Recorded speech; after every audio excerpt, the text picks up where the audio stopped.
तो डीएसपी सिराज ने तबाही मचाई। आईसीसी की नई रैंकिंग आई, टॉप 10 में कौन और किसकी हो गई रैंकिंग में टॉप 10 खिलाड़ियों से विदाई।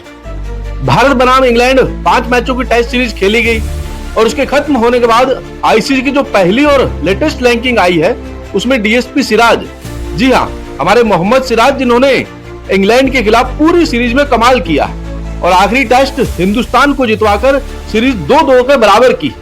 उन्होंने इस रैंकिंग में सबसे बड़ी छलांग लगाई है और रैंकिंग में आग लगाई। किसको फायदा हुआ है, किसको नुकसान, आपको बताते हैं। तो देखिए, इस रैंकिंग में सबसे ऊपर मोहम्मद सिराज है। मोहम्मद सिराज बन गए हैं टेस्ट के नए सुल्तान। इंग्लैंड सीरीज का उनको फायदा हुआ है, जो मोहम्मद सिराज ने शानदार परफॉर्म किया, 23 विकेट लिए सबसे ज्यादा। तो मोहम्मद सिराज को फायदा हुआ है और 12 पायदान आगे पहुंच गए हैं मोहम्मद सिराज। जी हाँ, पिछले हफ्ते की जो रैंकिंग्स के मुकाबले इस हफ्ते मोहम्मद सिराज 12 पायदान रैंकिंग में आगे पहुंच गए, क्योंकि आखिरी टेस्ट मैच में जो उन्होंने 9 विकेट लिए उससे भाई उन्होंने धमाका कर दिया। और अब मैं आपको बताता हूं कि मोहम्मद सिराज बड़ी छलांग लगाकर टेस्ट रैंकिंग में नंबर 15 पर पहुंच गए। पहले सिराज थे 28 नंबर पर, 27 नंबर पर, लेकिन अब बड़ी छलांग लगाई और सीधा 15 पर आ गए। और मोहम्मद सिराज का जो परफॉर्मेंस रहा है इस पूरे इंग्लैंड दौरे पर, नंबर 1 गेंदबाज रहे, सबसे ज्यादा विकेट ली, सबसे ज्यादा ओवर्स उन्होंने किए और आखिरी विकेट भी उन्होंने ही लेकर हिंदुस्तान को जीत दिलाई। तो ऐसे में रैंकिंग के बादशाह बने हैं मोहम्मद सिराज सबसे आगे। नंबर 2 पर बात करें तो यशस्वी जायसवाल को भी आईसीसी की नई रैंकिंग में फायदा हुआ है और अब यशस्वी जायसवाल हिंदुस्तान की तरफ से टेस्ट रैंकिंग में टॉप बल्लेबाज बन गए। आईसीसी की नई रैंकिंग में यशस्वी जायसवाल नंबर 5 पर पहुंच गए और नंबर 5 पर उनसे आगे कोई भी हिंदुस्तानी बल्लेबाज नहीं है, जो भी है उनसे पीछे है।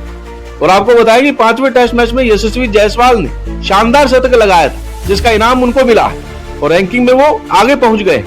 आगे बात करते हैं आईसीसी की जो नई रैंकिंग में ऋषभ पंत को इसमें नुकसान हुआ है, क्योंकि वो 5वां टेस्ट मैच नहीं खेले थे चोट की वजह से और वो नंबर 8 पर फिसल गए। जी हाँ, उन्होंने एक पायदान का नुकसान हुआ और ऋषभ पंत नीचे आ गए।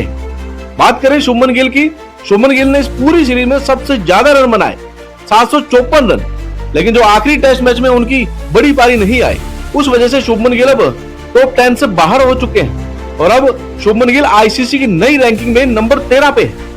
देखिए, रैंकिंग में भले ही नंबर 13 पर हो, लेकिन काम और नाम उनका नंबर 1 हो चुका है, एज ए कप्तान भी और एज ए बल्लेबाज भी। साथ ही बात करें जसप्रीत बुमराह भी आखिरी टेस्ट मैच नहीं खेले और जसप्रीत बुमराह टेस्ट में नंबर 1 अभी भी बने हुए हैं, यानी कि जसप्रीत बुमराह की बादशाहत को टक्कर देने वाला इस आईसीसी की रैंकिंग में अभी कोई दूर दूर तक नजर नहीं आ रहा। और अगर हम बात करें रविंद्र जडेजा की, तो रविंद्र जडेजा ने टेस्ट में नंबर 17 पर फिसल गए। जी हाँ, उनको भी एज ए गेंदबाज ज्यादा सफलता नहीं मिली, एज ए गेंदबाज ज्यादा विकेट्स नहीं मिली, तो उसको जो है उनको नुकसान हुआ। उन्होंने रन बनाए लेकिन विकेट ज्यादा नहीं ले पाए, जिस वजह से रविंद्र जडेजा भी टॉप 15 से ही बाहर हो गए। तो ऐसे में आईसीसी की नई रैंकिंग आई है और मोहम्मद सिराज ने बड़ी छलांग लगाई।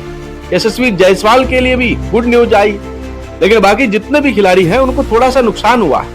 जैसे गिल को नुकसान हुआ, पंत को नुकसान हुआ, जडेजा को नुकसान हुआ है, लेकिन यहाँ पर भी जसप्रीत बुमराह शायद कायम है। तो आप क्या कहेंगे जसप्रीत बुमराह की इस परफॉर्मेंस के बारे में? कमेंट करके जरूर बताएं।